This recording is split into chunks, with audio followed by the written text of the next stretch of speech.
Welcome to Power Packed Punch.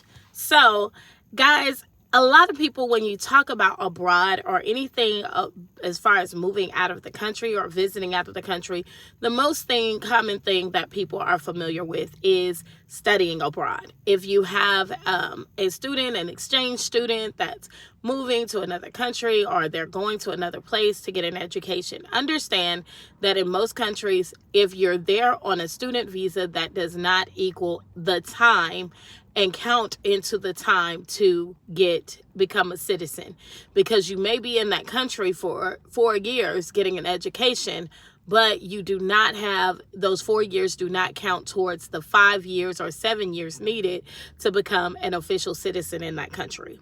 So it does not it just doesn't. It's in two different categories, because the student visa, most people understand that you're going to abroad to get an education.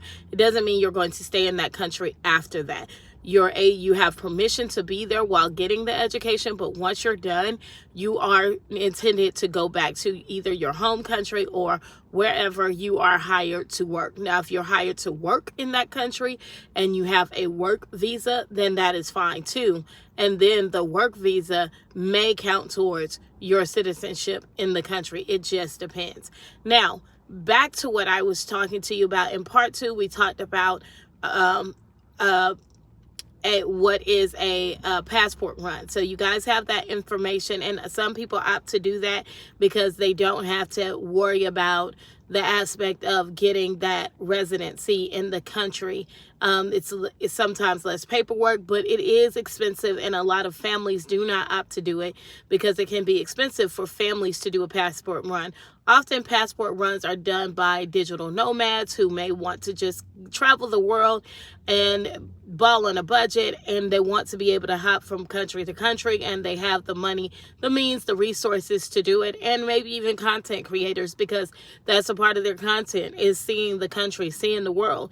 But it's also just them. Most of the times it's not a whole family with them.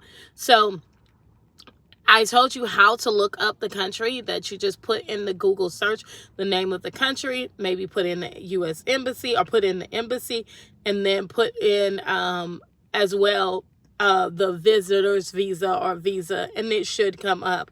And from there, you'll be able to apply within that website. You have to factor in the time of approval before you start booking your flight to that country. And to book a flight, you also need to make sure that you have your passport if it's outside of the country that you live in.